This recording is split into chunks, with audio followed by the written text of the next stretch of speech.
பெயர். ஆனால் கையிலோ கரன்சி இல்லை. நான் மட்டும் நினைத்திருந்தால் லஜ்ஜை இல்லாமல் பிச்சை எடுத்திருந்திருக்கலாம்.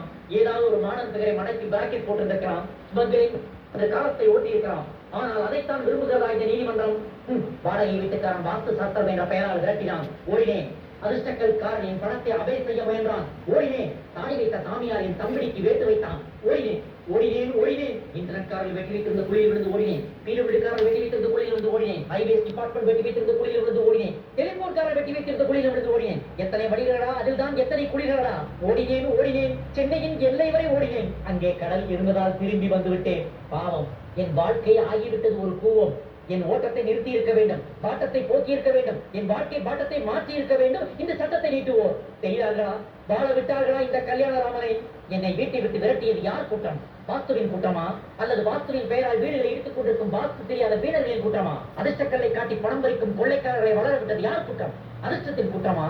இல்லை அது இஷ்டத்துக்கு வளர்ந்து கொண்டிருக்கும் மூட நம்பிக்கைகளை மேலும் வளர்க்கும் முட்டாள்களின் கூட்டமா? கடவுளின் பெயரால் காமலிகள் நடத்தி